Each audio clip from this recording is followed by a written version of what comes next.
Saya kebetulan sering ke Malang, Romo. Oke.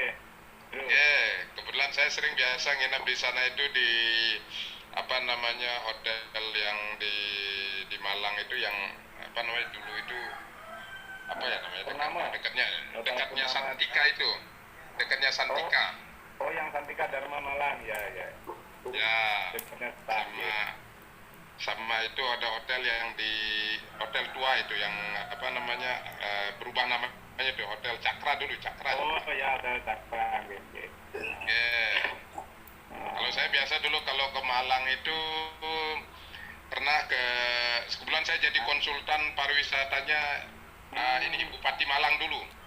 Oh, yang Kresna. Pak Rendra, ya. Ya. Kebetulan waktu itu kepala dinas pariwisatanya orang Bali juga, ya? Waktu Nah, mungkin saya nggak tahu itu karena Oh, ya. ya saya ada tahun 2010 waktu itu. Ya. 2010 saya. Oh, masih belum, Pak. Ya. Setelah itu baru Ya. apa namanya kepala dinasnya orang Bali, Pak Mati. Iya. Kebetulan tahu itu di sana apa pemandian Kendedes ke apa namanya sampai Ya. ke situs-situs yang Iya, candi iya. di atas awan itu. Kebetulan Ya. Malang saya suka makanannya kayak sama seperti makanannya saya suka. Iya. Apalagi yang ini dekatnya depannya Tugu itu hotel apa restoran apa namanya itu zaman Belanda itu. Hotel Tugu. Hotel itu yang paling lama. Ya. itu. Hotel paling menyeramkan itu. Ya. Ini Tinggal lewat sedikit. Itu kita mulai. sebentar, Ibu Tiwi mau masuk tapi nggak bisa katanya. Hah? Ibu Tiwi nggak bisa masuk. This meeting. Mungkin harus sign in beliau. Karena sekarang Ya. itu memerlukan sign in, jadi tidak bebas sekali sekarang memang. Iya, Pak. Tadi saya harus sign in. Ya. Kalau cuma masukkan nomor nggak bisa, harus sign Itu in. linear sekarang ya. Ini hanya nomor aja nggak bisa sekarang. Heeh. Dari kemarin begitu mungkin security-nya ditingkatkan mungkin ya. Ya. Orang bebas sekali kan makin Zoom kan. Ini nambah. Dari bulan ini bisa Ini dia. dari bulan ini bisa secepat ini pasti gara-gara bulan ini kenapa kayaknya gampang banget. Dari Kawi di Bali hujan Pak Ade? Rasa hujan? Ke seluruh permukaan laut Anda. Hujan Pak. Tadi sempat hujan, makin cuma mendung Pak Mang. Oke. Tapi tidak artinya tidak kelabu. Walaupun dia mendung, tapi tetap kita bisa bertemu senusantara ini. Kita betul-betul sehat selalu dan penuh senyum. Rahayu-rahayu Pak Mang. Di Komang itu sudah dimasukkan passwordnya sama Ibu Tiwi nggak bisa katanya ID sama passwordnya. Beliau harus masuk sign in ke Zoom mail atau pakai email apapun baru bisa dia sekarang. Terus Berbeda sekarang kelihatannya.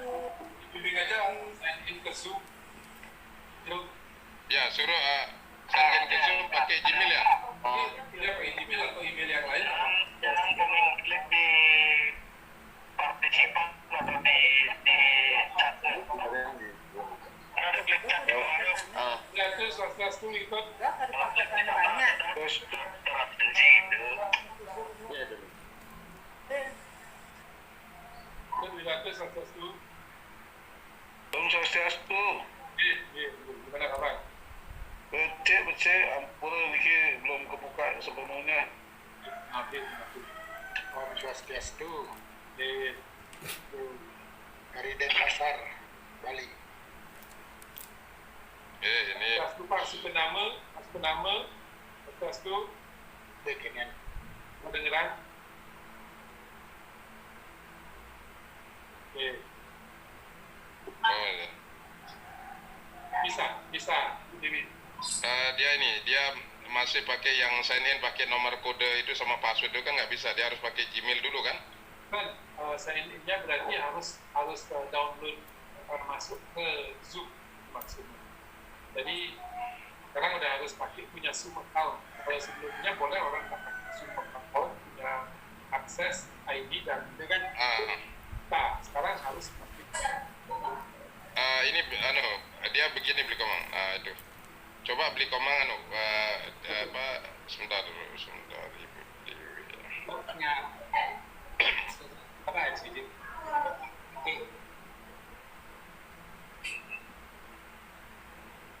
Dulu. Sampurasun, Kang Dindin, apa kabar?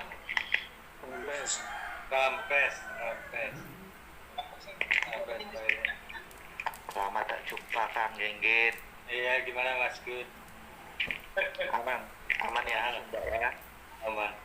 Coba beli komang ini. Beli komang WA Ibu Tiwi deh. Ya. Itu saya kasih WA-nya tuh. Iya.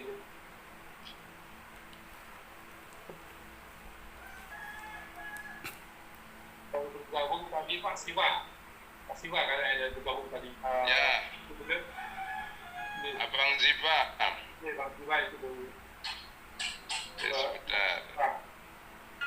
Dari Sumatera Utara.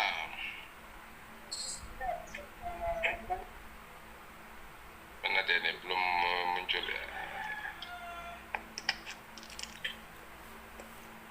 Siva.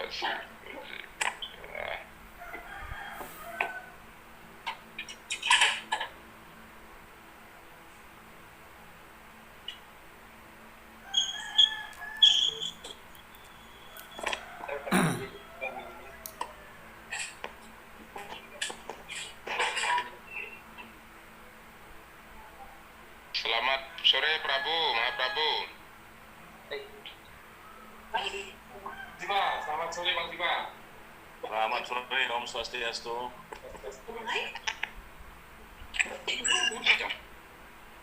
Pak Prabu, itu Rahayu, selamat sore, Om Swastiastu.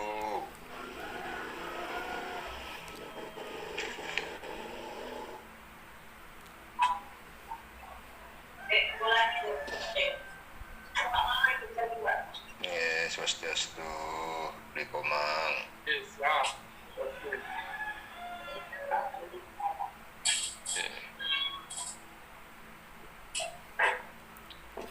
Kita mau mulai sampai nunggu berapa nih? Oke, Naik terus. kita mulai saja dulu. Kalau orang bergabung, Ya. Saya buka dulu ya beli komang. oke, silakan. Terus. Oke. Nggih, yang buka dumun. Om Swastiastu. Om Swastiastu. Oke, kita pakai bahasa Indonesia aja deh. Kalau bahasa Bali mungkin semeton ada yang tidak dikit yang karena titiang ngiring penglingsir titiang Pak Profesor Sukayase niki.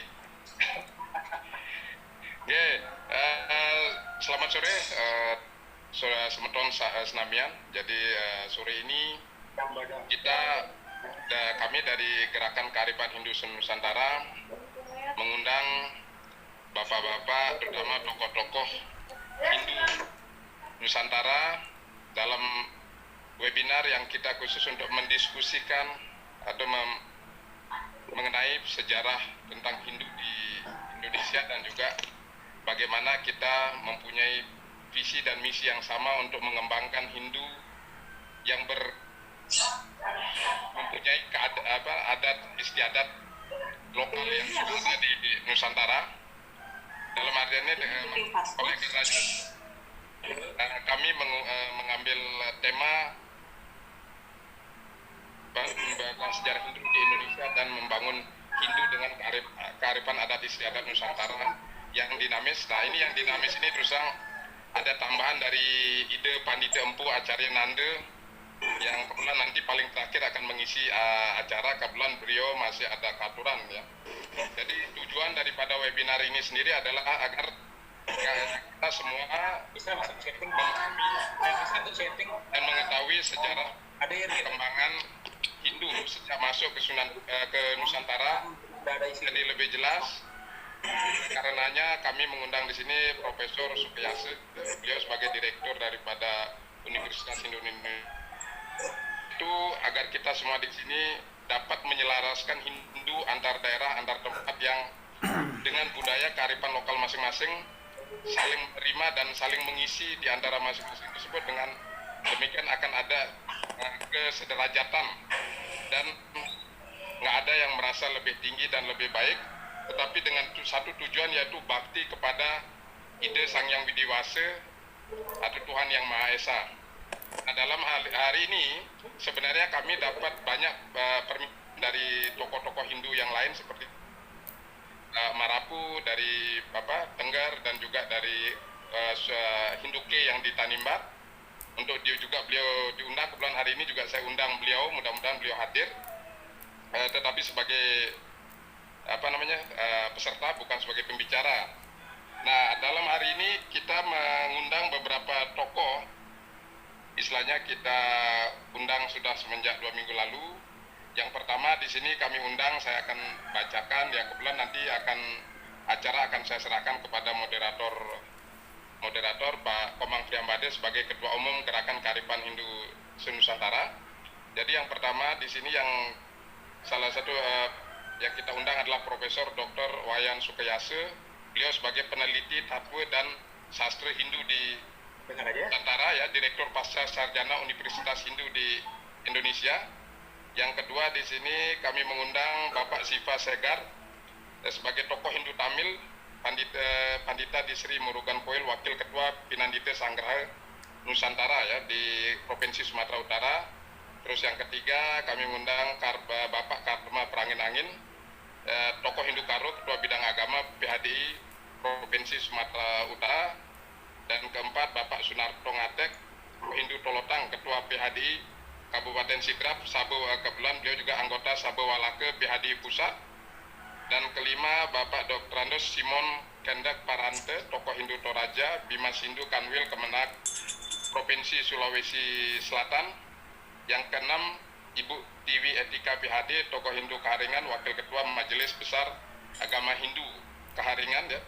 Dan ketujuh Romo Muswanto SAG MPDH, ya, tokoh Hindu Jawa dari Stah Santika Dharma Malang, ya, Jawa Timur.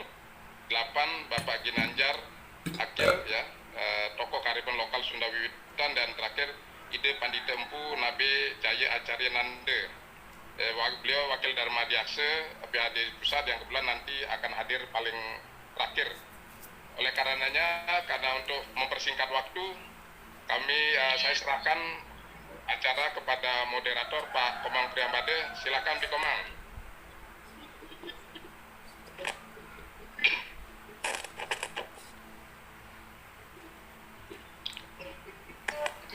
Om Swastiastu, selamat siang. Om Swastiastu.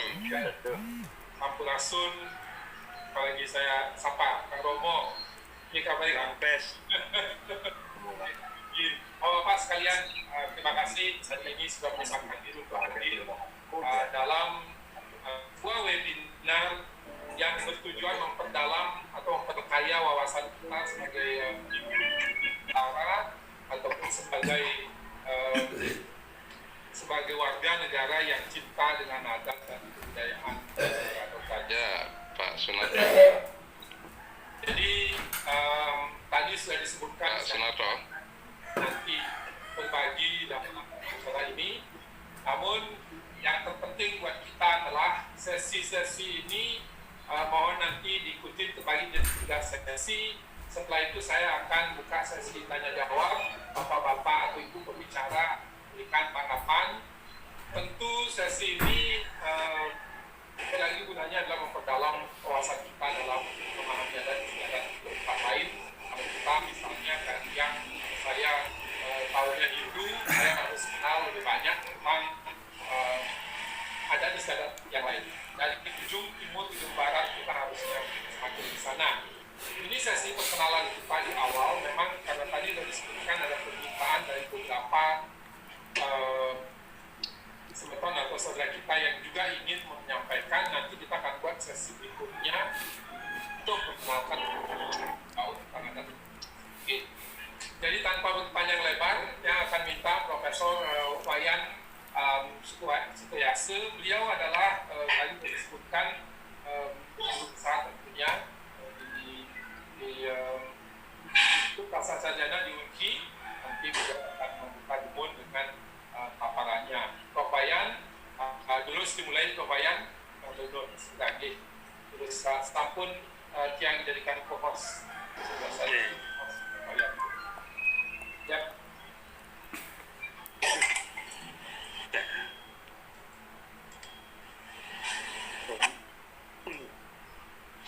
Om Swastiastu. Om Swastiastu. Swastiastu. Aduh.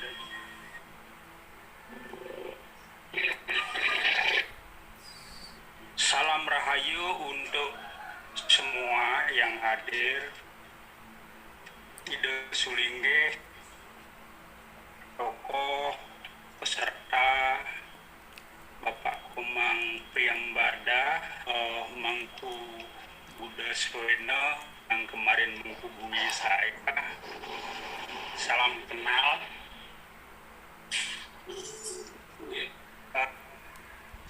Seperti telah disampaikan, saya bukan ahli sejarah tetapi penikmat dan peneliti sastra Tatwa, khususnya Tatwa Jawa Kuno yang kita warisi di Bali.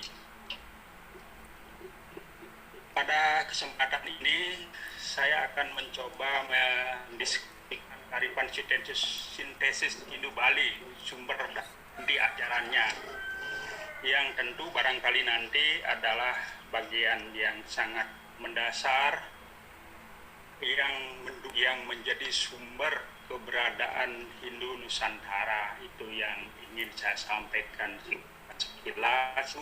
Juga saya memasukkan masukan dari teman-teman semua. Telah diperkenalkan, nama saya Iwayan Sukayasa dari Desa Antap Tabanan, 25 Mei 59. Nomor telepon saya sudah tertera di layar. Sebelum saya masuk ke pembicaraan, saya ingin menyampaikan dulu bahwa kalau kita menyebut sebuah agama, tentu kita tidak boleh mengabaikan 5 komponen agama apapun memiliki ini ya tidak bisa disebut agama. Komponen pertama itu adalah sistem keyakinan, yaitu konsep-konsep ajaran yang menentukan dia sebagai sebuah agama, baik dari aspek dasar, cara, dan tujuannya, ontologis, epistemologis, dan aksiologis. Itu terlangkum dalam sebuah sistem, nanti akan saya Hindu.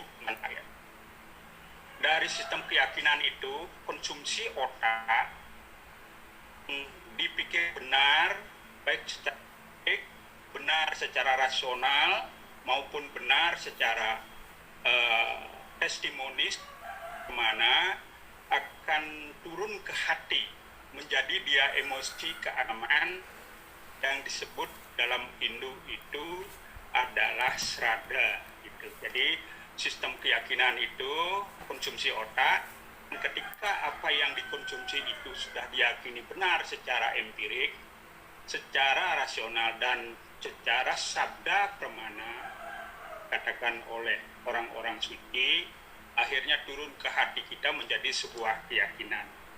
Dari keyakinan keagamaan itu, srada itu akan muncullah ekspresi keagamaan atau budaya agama, mulai sikap dan perilaku umat. Kalau kita di Hindu sudah jelas bahwa umat kita itu dipilah atas 4 bagian. Yang pertama disebut dengan catur atama, brahmacari, grahasta, wanaprastha, biksuka. Proses belajarnya itu brahmacari, belajar sebagai belajar mengurus rumah tangga, belajar merefleksi diri, pelepasan, dan seterusnya nanti akan saya jelaskan. Aspek kedua tentu tempat dan waktu suci, yang terakhir adalah ritual ekspresi. Jika sistem keyakinan dan emosi keagamaan kita kaitkan dengan lingga, bahwa sistem keyakinan dan emosi keagamaan inilah lingga, kata yoninya adalah ini, ekspresinya. Nah, saya berbicara inti pandangan dunia Bali. Pandangan dunia Bali itu organik, berbeda dengan pandangan dunia modern yang mekanik. Kalau pandangan dunia organik itu memandang bahwa segala sesuatu, apapun yang ada di dunia ini pun jagat ini, hidup berasal dari Purusa Prakrti. Ida sane nguripin, ida sane ngawiwenang. Jadi beliaulah yang menjadi roh alam semesta dan beliau juga yang menguasai semesta ini. Itu pandangan dunia organik. Hidup semuanya tidak ada tanpa Purusa Prakrti. Jadi ada energi, ada partikel, ada roh, ada badan. Dari situ akhirnya muncul pandangan skala niskala. Pandangan dunia Bali itu bersifat skala niskala. Ada hal yang tidak bersifat skala niskala. Misalnya kalau yang skala yang terbatas oleh waktu, apapun bentuknya itu pasti dikaitkan dengan aspek niskalanya, aspek yang tak berwaktu, rohnya gitu. Jika kita memandang persoalan sakit, berarti kita melakukan pengobatan yang bersifat skala, sekaligus juga kita melakukan permohonan kepada sang penyebab penyakit agar meredakan penyakitnya begitu. Selanjutnya, dalam istilah filsafat ada Purusa Prakrti, gitu. Asas dualitas, Purusa itu roh, Prakrti itu adalah asas partikel, unsur-unsur alam semesta ini. Dan di Bali ada terkenal pandangan disebut Bapa Akasa, Ibu Pertiwi. Gitu.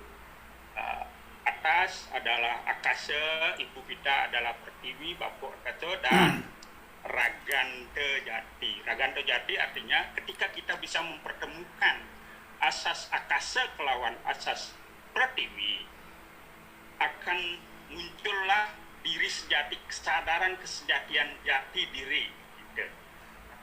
Nah, dari situ kemudian tujuan pembelajaran dari spiritualitas keagamaan yang dianut sampai sejauh ini di Bali ada sudah jelas dan semua mengetahui Jagadita Moksa.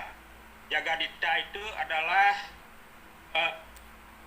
kesejahteraan, kemakmuran duniawi. Dasarnya adalah Dharma. Dharma itu, Dharma dalam arti ini guna widya. Guna widya itu adalah memiliki karakter mulia dan memiliki kemampuan ilmu pengetahuan profesional yang bahkan seorang dapat bekerja secara guna karma menjadi guna widya menjadi guna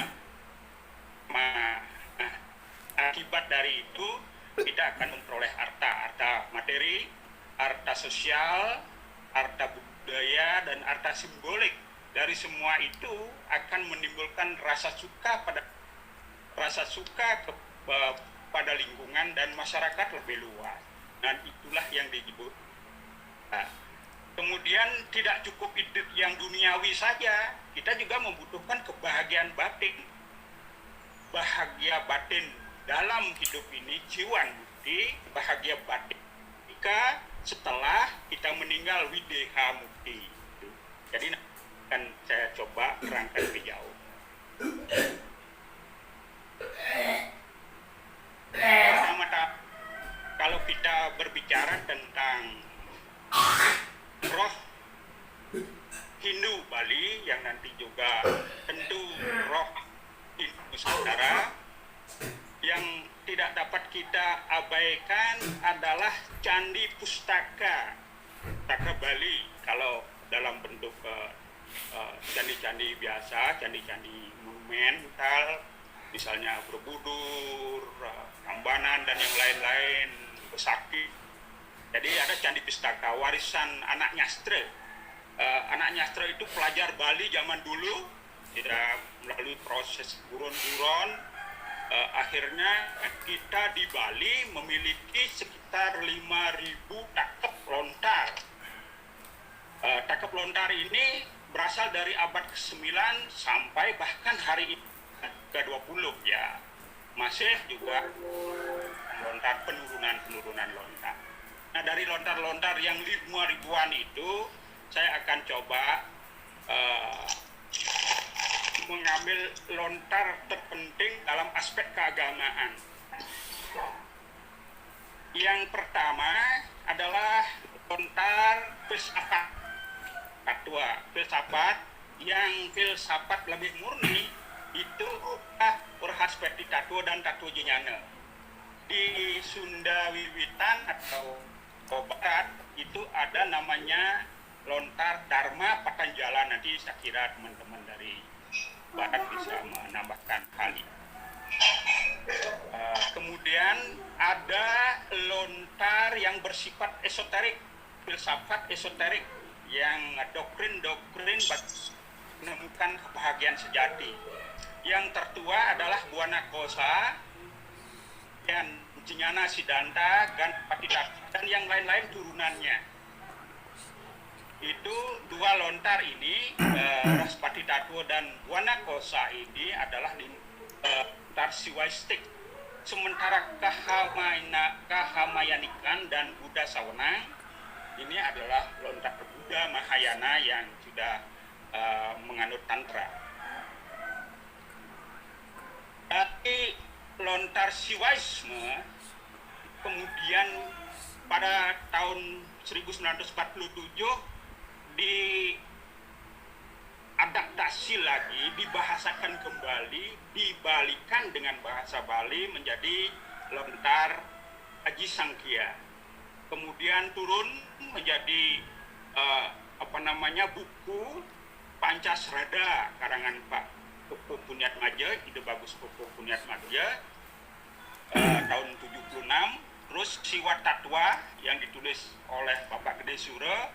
Yang terakhir yang dianalisis saya sendiri, Brahma Widya, itu pada terbit tahun 2013.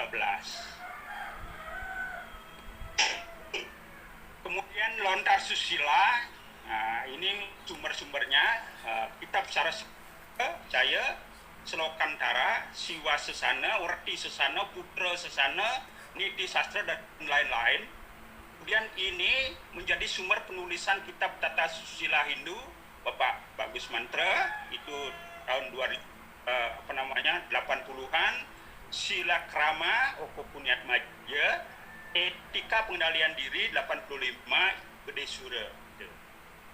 Kemudian lontar cara agama ini banyak, Agrepada, Surya Sewana, Beda Parikrama, Sangkul Putih, Kusuma Dewa, Dewa Tattwa, Plutut, Sunda Gama, Sunarigama, Eka Dasarudra, Jatma Prawarti, Yamo Tattwa dan lain-lain, banyak sekali. Kemudian mantra-mantra Sulinggih yang dipergunakan untuk mukut dan dalam puja sehari-hari menjadi lontar Stuti Enstawa oleh Pikas tahun 71, Panya oleh Mas Putra tahun 98, Pemangkuan di tahun 80-an juga dan lain-lain. Kemudian lontar sastra itu Ramayana, Parwa-Parwa, Purana, Arjuna, Wiwaha, Bratayuda, dan Sutta Somat. Nah, ini bersifat Buddha. Dharma Sunya, Siwaratri. Nah, ini kemudian menjadi sumber kitab-kitab peparikan. Peparikan itu adalah geguritan, baik dijarwakan di Jawa maupun di Bali. Yang paling fenomenal adalah kitab Siwagama yang dikarang oleh Hidepdanda Madesidemen. Hidepdanda Madesidemen kan rangkuman dari banyak kitab-kitab Purana dan juga Itihasa Jawa Kuna. Kemudian adalah kitab wariga astronomi, wariga gemet, krimping, winasasari dan lain-lain yang akhirnya menurunkan kalender Bali. Oke. Niki wewangunan asto pesala-pesali, asto bumi, Wiswakarma, Jakarta, arsitektur Bali, buku arsitektur Bali, dan kemudian buku-buku itu disarikan kembali berdasarkan kehebatan dalam konteks menghindukan Indonesia, dalam konteks menjadikan agama Hindu dianut di Indonesia pada tahun 60-an itu, usia yang sangat intensif, sangat bergairah, akhirnya melahirkan buku Upadesa. Upadesa ini dikarang oleh tim, tetapi penulis yang sesungguhnya adalah Bapak Kerta. Dari kitab inilah, kitab pionir inilah turun dari ajaran buku-buku live yang khusus untuk pembelajaran generasi muda berikutnya. Nah, dari situ saya akan mencoba merangkum pokok-pokok agama Hindu di Indonesia yang ditulis di dalam buku Upadesa itu.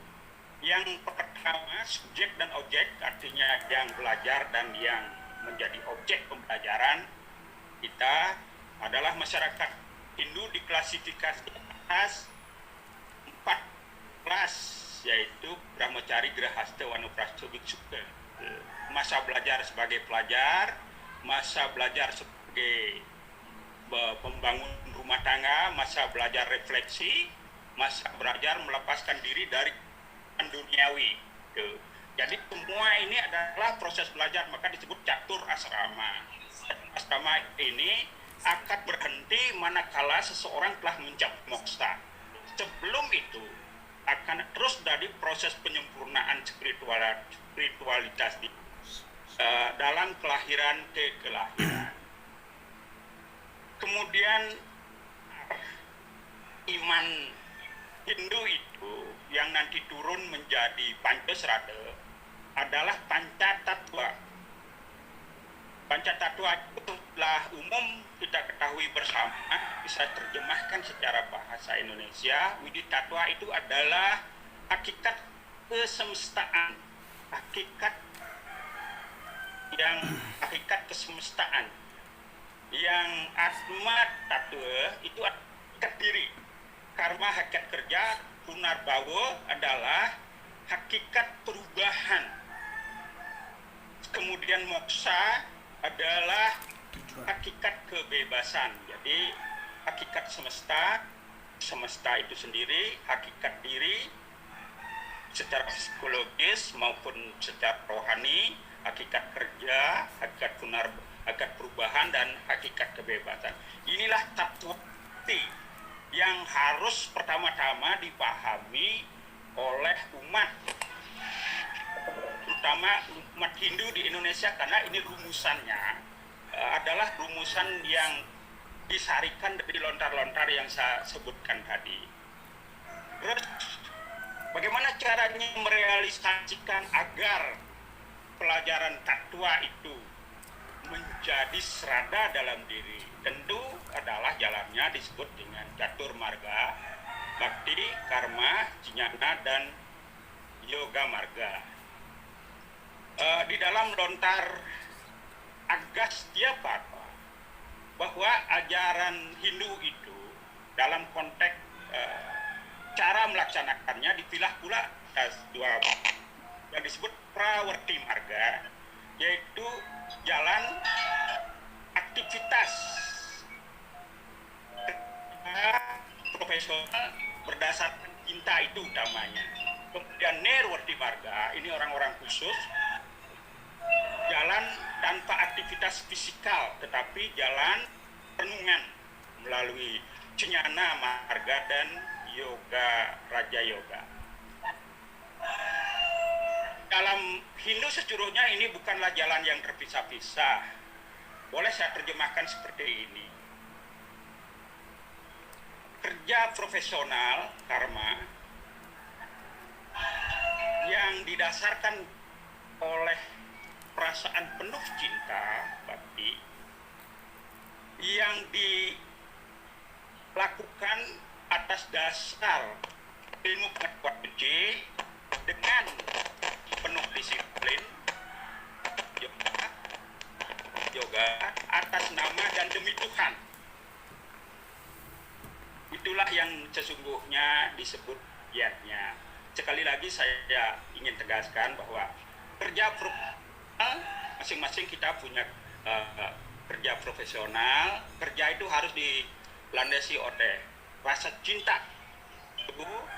yang didasarkan oleh pengetahuan suci atas nama dan demi Tuhan. Jika tidak seperti itu kita melakukan sikap dan perilaku hidup, bukanlah giatnya. Apa tujuannya itu? Tentu yang pertama agar pikiran, perkataan, dan perilaku kita menjadi suci. Akibat perilaku suci, buatan profesional itu, maka kita akan mendapatkan yang disebut dengan Dharma Artha Kama Jagadika, dan juga nanti mendapatkan kebahagiaan batin. Inilah inti ajaran yang saya temukan di dalam buku Upadesa itu sendiri, walaupun buku itu tetapi nilainya bagi saya sendiri sangatlah penting. Itu buku pionir di Indonesia.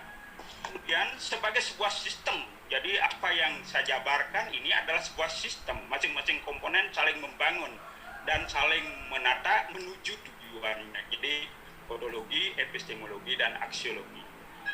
Inilah pokok ajaran. Nah, nanti akan ada tentu ajaran-ajaran pengukuh yang menjadikan Hindu di Indonesia memiliki ciri khas khusus. Hindu yang berbineka tunggal ika. Nah,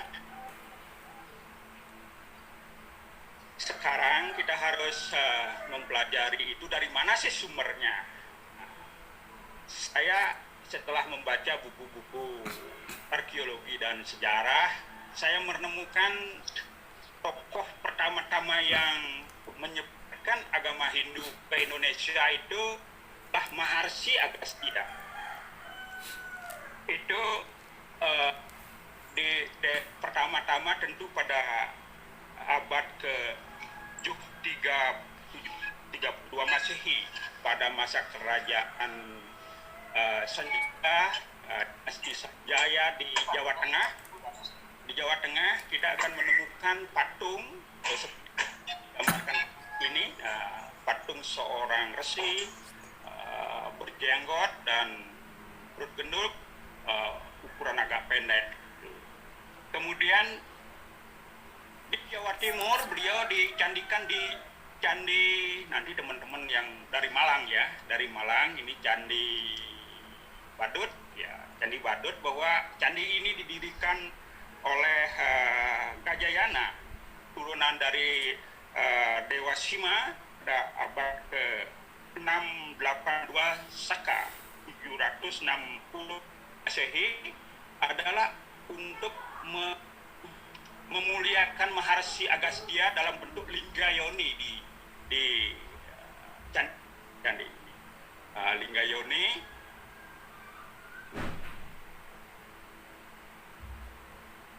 Di Tusari, Malang, Kanjuruhan, Siwaisme. Ini jadi di sini masih di abad ke-8 sama dengan Jawa Tengah juga, abad ke-7. Kemudian juga nanti kita akan menemukan patung Agastya ini disebut-sebut di Bali pada masa pemerintahan Gajawahana. Raja Bali kuno itu Singamandawa. Prasasti Singamandawa itu prasasti yang dibuat oleh dinasti Sanjaya di Bali. Dia disebut Batara Kuntohyang Agasti Maharsi. Ini ada sejumlah patung yang di Bali yang menunjukkan bahwa Maharsi Agastya ini juga melakukan Dharma Yatra bersama raja keturunan Sanjaya ke Bali.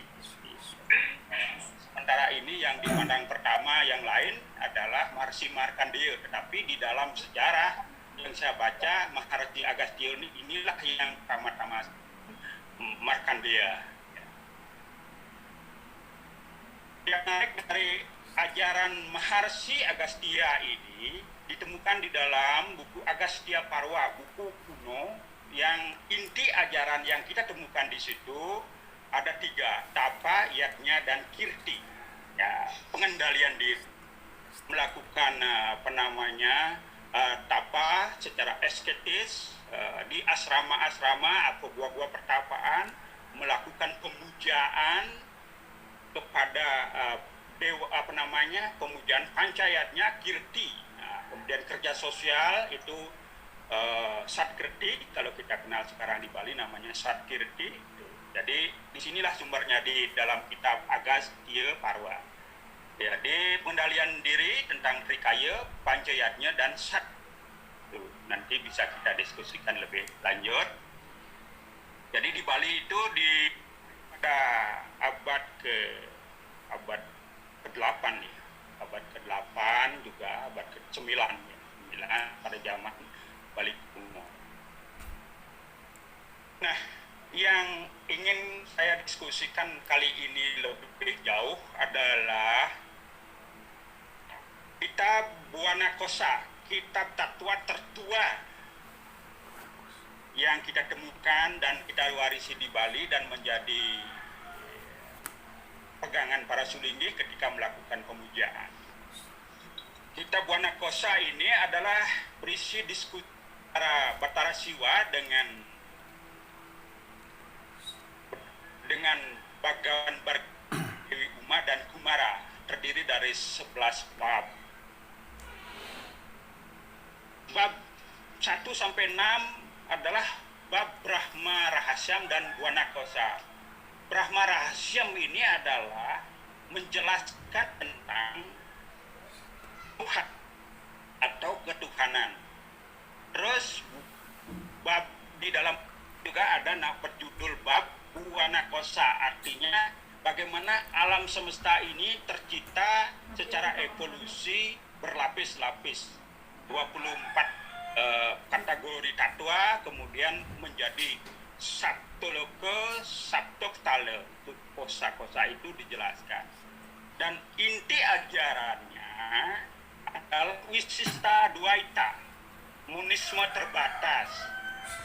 Sifatnya, ajarannya itu bersifat dari skala ke niskala, kemudian menjabarkan keesaan Tuhan dan keanekaan Tuhan. Jadi eka aneka, yang nanti ini aspek menjadi eka aneka tua swalaksana batara di dalam kitab Jnana Siddhanta, itu artinya bahwa Tuhan yang Maha Esa itu sesungguhnya Esa, tetapi laksana beliau beraneka ragam. Jadi oleh karena itu laksana beliau itu adalah segala sesuatu yang terwujud ini adalah kehendak beliau dan beliau hadir pada semua ciptaannya. Itulah yang disebut dengan prinsip eka aneka dua swalaksana batara, yang kemudian menjadi eka tunggal karena Dharma Manggruwa di dalam kitab Sutasoma, yang kini menjadi moto bangsa Indonesia, moto Indonesia, negara Republik Indonesia. Bagian kedua itu bab 7 sampai 11 itu adalah yoga kepinenditan. Ajaran yang terdapat di dalamnya adalah ajaran batin yang menyebabkan sang pandita, sang sulinggi mencapai ke terakhir yang disebut dengan kelepasan atau chan. Sistem yoganya disebut yoga tantra. Yoga tantra sistemnya. Inilah kalau ada waktu saya akan jabarkan lebih lanjut, tapi sekarang saya hanya menyampaikan intinya saja. Nah, karena lontar Buana Kosa ini bersifat siwaisme, maka Tuhan dalam lontar ini disebut siwa. siwa itu dijelaskan mengat sira tan cale. Itu Bondowoso 1 sloka 10. Beliau adalah kesadaran yang tak berubah. Nanti di dalam lontar yang lain, misalnya Wiraudah Sepati Tatu dan Tatu Nyana, beliau disebut cetana artinya kesadaran. Apa kesadaran itu? Kesadaran itu adalah jenyana uruh mengat. Kesadaran yang cirinya tahu dan ingat. Nah, itu kesadaran ini jenyana uruh mengat. Jadi yang selalu dalam keadaan sadar. Ciri kesadaran itu tahu dan ingat. Nah, aspek ini apabila kita melakukan studi lebih jauh, studi intertek lebih jauh, maka kita akan bisa sampai ke Mahawakya Rigveda, Aitreya Upanishad, bab 3 yang bunyinya ini Mahawakya, inti dari kitab Rigveda, Prajnanam Brahman, kesadaran adalah Brahman. Jadi dari Jawa Kuna kita ke Upanishad. Nah, dari yang kesadaran yang esa itu, maka siwa dijelaskan aspek anekanya. Salah satu aspeknya adalah aspeknya yang 3. Luir Batara Siwa Magawi Jawat, jagat, perihal Batara Siwa, menciptakan alam semesta.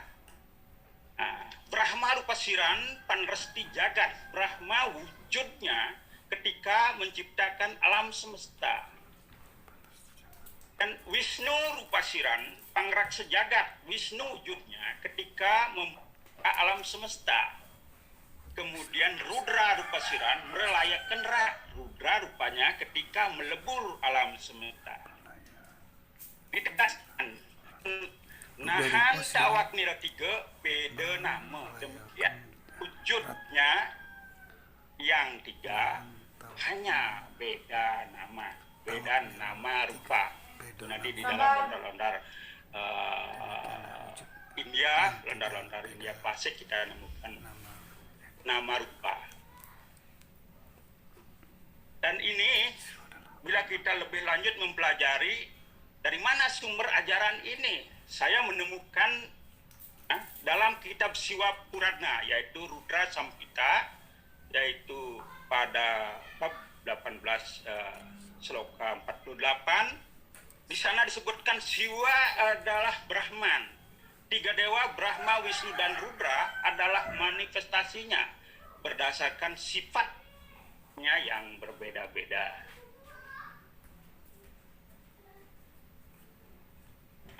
Bondowoso dalam konteks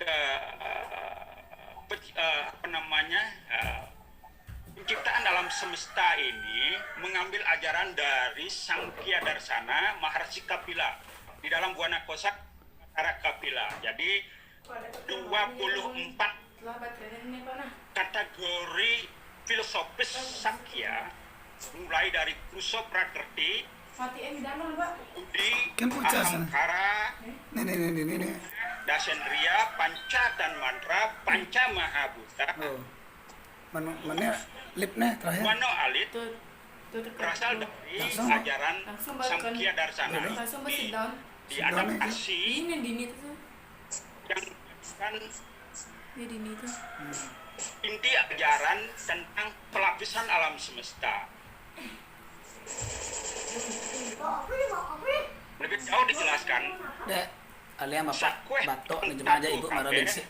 Ing Batara Siwo, iu takil takeng sira abon apa matangnian makanda di denio Uwing Batara Siwo langgeng sana nikang sarwana. Dijelaskan bahwa semua unsur-unsur alam semesta ada dalam Batara Siwa, kemudian lahir dari beliau. Apakah sebabnya demikian?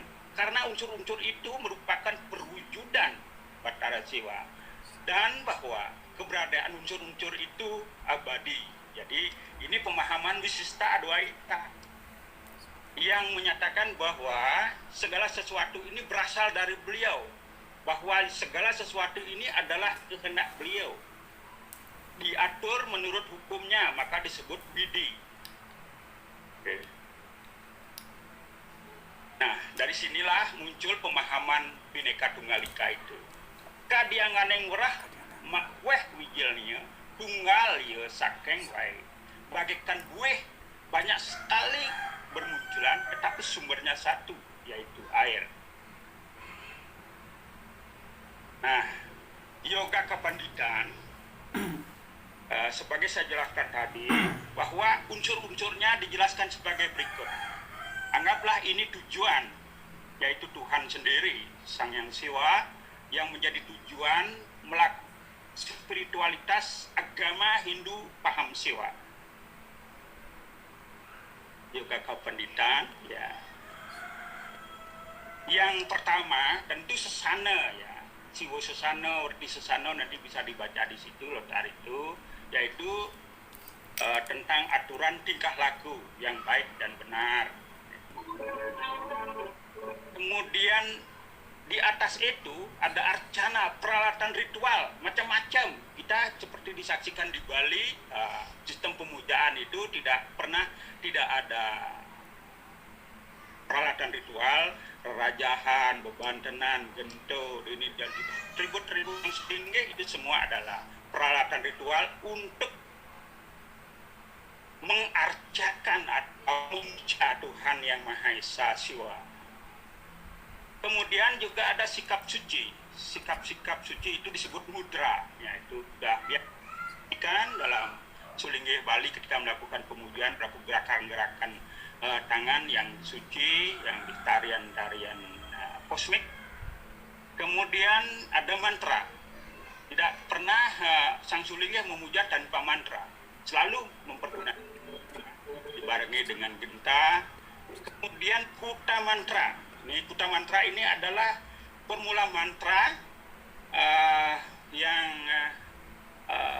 dapat dibedakan atas dua, yang wijaksara dan modre. Acara suci yaitu Sang Bang Taing Nang Mang Sing Wang Yang dan terusnya sampai akhirnya Dwi Aksara, itu disebut sebagai kuta mantra. Selalu digunakan oleh Sang Sulinggih dengan berbagai bentuk formulanya. Dan kemudian itu menunggal menjadi pranama, omkara. Jadi ketika di sini pikiran Sang Sulinggih itu sudah ekagera, memfokus sebagai dhyana di situ. Nah, ketika sudah mencapai dhyana, beliau akan memusatkan pikiran pada ini.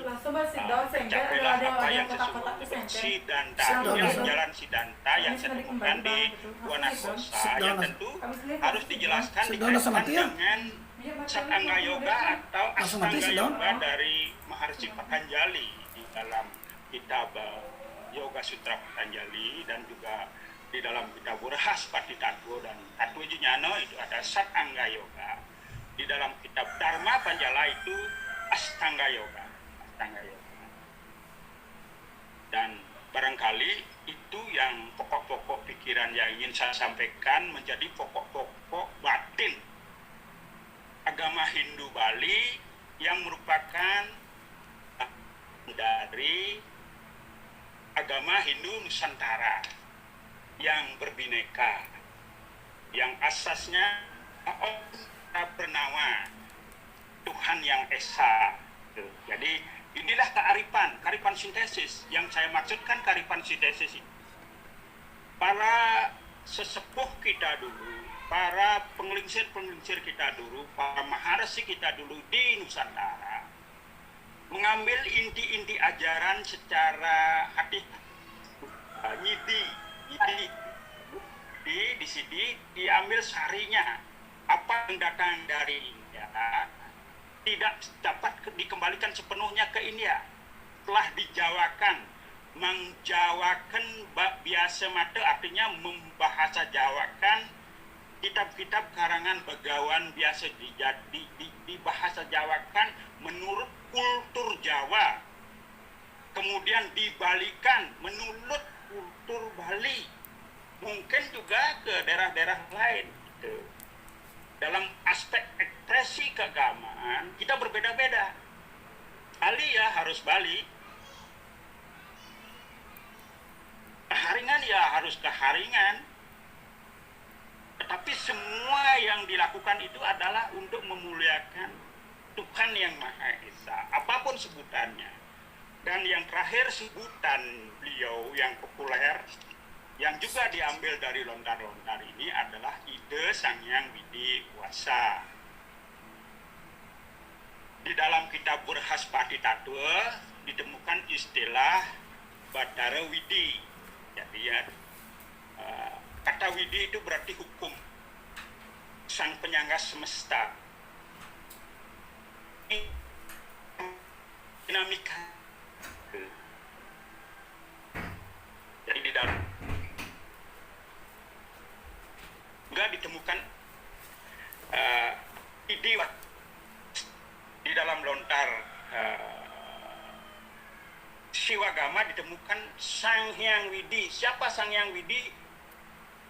Ide Batara Adi Suksma, itu disebutkan ide beliau yang tidak dapat dipikirkan tanpa grahita dening manah muang indriya, tidak dapat dipahami dengan sungguh-sungguh melalui pikiran terbatas kita, apalagi dengan panca indera tanpa grahita dening manah muang indriya. Tapi beliau dapat dibuktikan keberadaannya berdasarkan kehendak beliau menjadi segala ini, baik Buana Agung maupun Buana Alit. Saya kira itu yang ingin saya sampaikan pada kesempatan ini. Mudah-mudahan ini nanti kita kembangkan sebagai basis untuk menuju Nusantara itu.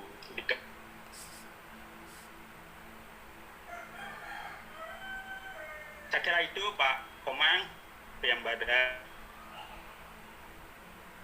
Terima kasih.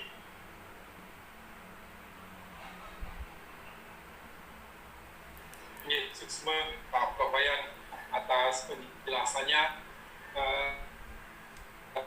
memberikan dasar buat kita untuk mengetahui lebih jauh. Yang mungkin kita akan lanjutkan dulu dengan pembicara berikutnya. Setelah itu baru kita buka sesi tanya jawab. Semua Pak Kawayan, baik, semeton, Bapak-bapak, Ibu, silakan yang persiapkan kondisi Richard itu email, WA, dan nama lengkap, karena kami akan kirimkan e-certificate nanti kepada Bapak sekalian. Itu Richard. Yang join Facebook juga, Richard dengan saya buka Facebook. Kalau Richard kadang nggak bisa masuk sini, nggak apa-apa, di Facebook juga dilengkapi. Oke. Baik, kita akan masuk ke pembicara kita yang kedua. Ini yaitu Bapak Siwa Seger Tewar, begitu benar bacanya. Mohon maaf Bang, aku belum bisa jawabnya bacanya. Jadi Pak Siwa Seger Tewar, beliau adalah tokoh Hindu Tamil di Sumatera Utara, ini lokasi beliau, sekaligus adalah pandita di Sri Murugan Kuil, sekaligus juga wakil ketua di Dantes Nusantara untuk Provinsi Sumatera Utara. Untuk itu waktu saya berikan sudah jadi co-host, jadi boleh share langsung kalau memang ada. Silakan, terima kasih Pak. Om Swastiastu. Om Swastiastu. Baik, salam rahayu buat seluruh saudara sedharma. Kemarin kita ada bicara sedikit dengan Jero Bauda Sena ya. Ya, baik. Beliau minta saya menjelaskan sedikit mengenai sejarah datangnya suku Tamil ke Sumatera Utara beserta adat, tradisi, dan budaya Indo-Tamil yang ada di Sumatera Utara ini. Jadi singkat saja, Indo-Tamil, suku Tamil datang ke Sumatera Utara di sekitar abad 7 Masehi. 7 sampai 8 Masehi dari kerajaannya Raja Cholan dari India Selatan. Setelah itu berikutnya sekitar abad ke-9 dan ke-10 masuknya orang Tamil ke Sumatera Utara melalui kontrak kontrak kerja antara Belanda dengan India Selatan untuk membawa pekerja ke perkebunan tembakau Delhi. Ini awalnya suku Tamil datang ke Medan. Jadi sekitar tahun 1034 itu sudah mulai ada lebih kurang 3.000 umat Tamil, Hindu Tamil, yang berkembang hingga mencapai 70 ribuan di tahun 1936 kalau saya tidak salah. Nah, masyarakat Tamil yang datang dari India, mereka membawa budaya, tradisi, warisan leluhur mereka ke Sumatera Utara. Kita diberikan tempat oleh pemerintah Belanda saat itu untuk mendirikan beberapa tempat suci. Di Sumatera Utara ada 3 tempat suci yang cukup tua ya. Di Sri Mariamman Kuil Medan, di pusat kota, itu sudah berusia lebih kurang 130 tahun. Sri Mariamman Kuil sebagai pusat administrasi masyarakat Hindu Tamil. Begitu juga ada Sri Murugan Kuil, itu sudah sekitar 132 tahun.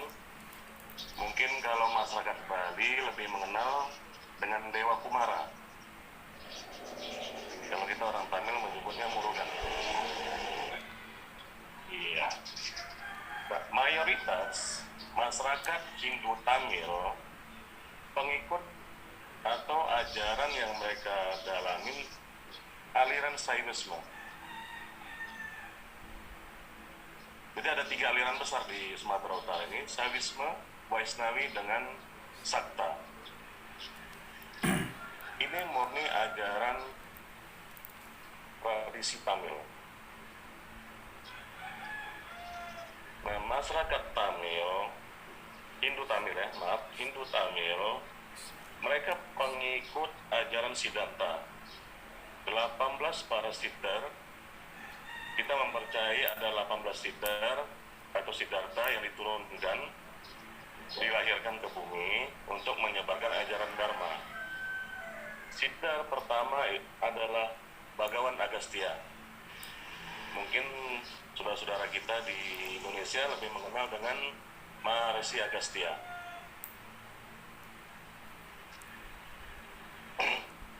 Beliau mengajarkan bahwasanya Dewa Siwa sebagai para Brahman atau sebagai Tuhan. Jadi mayoritas kita semua pengikut ajaran Saiwisme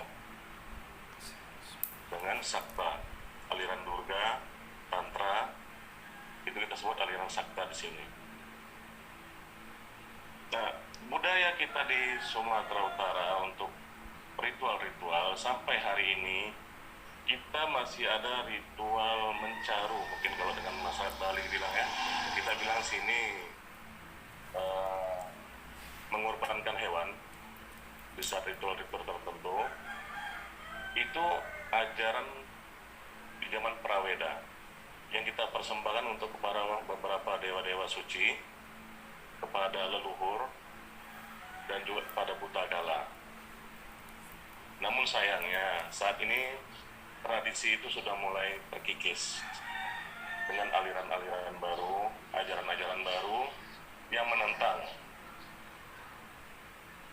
pengorbanan hewan di tempat suci.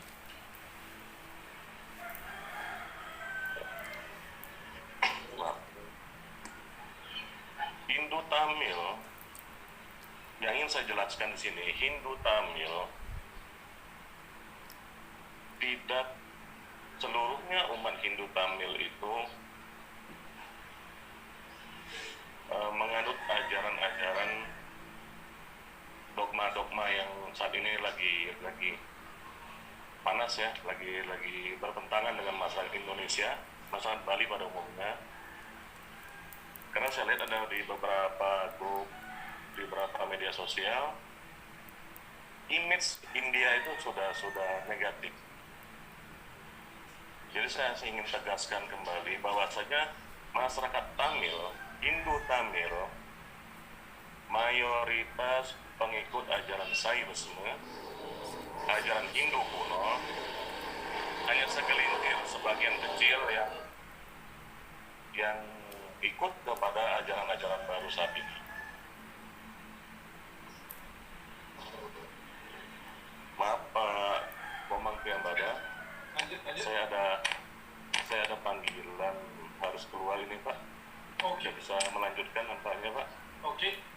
Saya Baik. mohon maaf sekali. Ya, baik, Bang, terima kasih. Nanti kami akan lanjutkan. Baik, Bapak Ibu sekalian, Bang, nanti kita lanjutkan komunikasi. Kalau ada pertanyaan, nanti kami akan sampaikan. Silakan. Oke. Mohon maaf. Ya. Om Santi. Baik, Bapak Ibu sekalian yang hadir dan masih setia di sini. Itu tadi Bang Siba, mohon maaf beliau harus meninggalkan kita untuk ada hal yang sangat penting. Kita lanjut.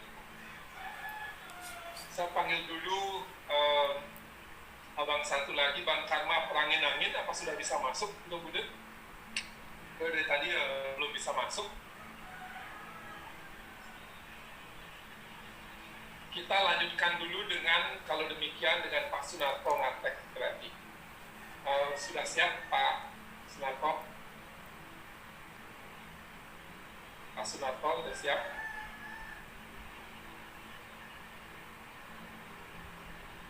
Pak Sunarto sudah ada di sini. Baik, belum ada kelihatannya tadi putus mungkin. Kita lanjut dengan Pak Simon kalau demikian. Ada Pak Simon Pendek Paranta. Betul begitu Pak Simon? Cara bacanya, saya lihat Pak. Di unmute dulu Pak Simon.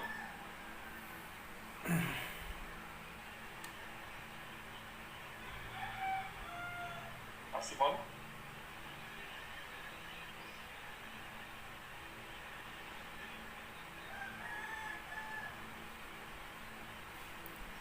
Pak Simon di unmute dulu Pak Simon.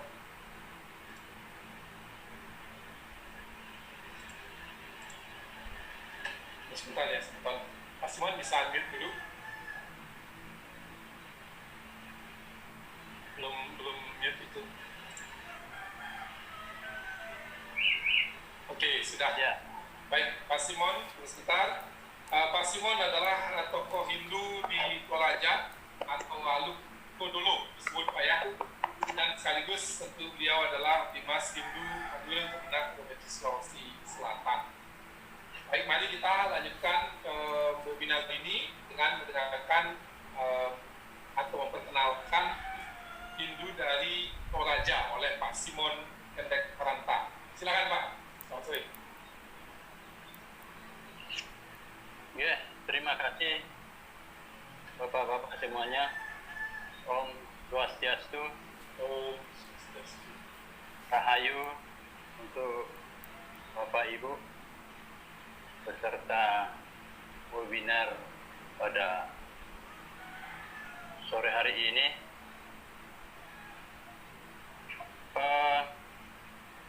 Kami dari Toraja yang disebut dengan Aluk Todolo akan menyampaikan sedikit sesuai dengan permintaan dari Bapak Jero Tempohari kaitannya dengan sejarah Hindu Nusantara. Jadi adapun saudara-saudara kita yang ada di Tanah Toraja yang pada mulanya disebut dengan Aluk Todolo. Jadi Aluk Todolo itu adalah sistem kepercayaan leluhur orang Toraja. Karena Todolo itu memiliki makna artinya leluhur. Sementara Aluk itu adalah ajaran atau agama yang telah disampaikan kepada anak cucu masyarakat Toraja.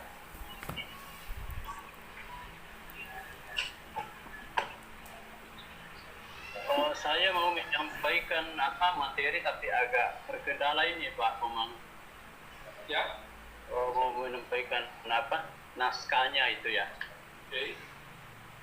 Dalam bentuk apa Pak? Mau di-share atau? Iya, mau di-share naskahnya tapi ada kendala.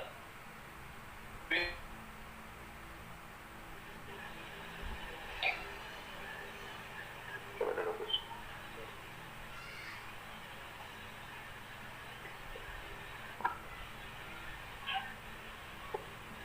Oke, sambil dibantu ke teman, saya lanjut dulu gitu ya. Boleh. Jadi Aluk Todolo yang telah tumbuh di tanah Toraja secara tradisi adalah merupakan kepercayaan yang pertama yang ada di tanah Toraja.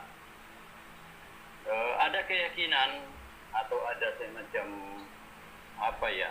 semacam cerita dari leluhur kita orang Toraja bahwa Aluk Todolo itu adalah suatu ajaran yang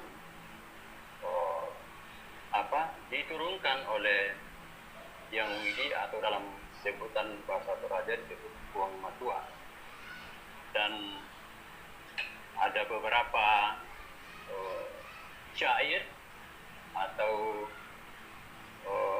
sloka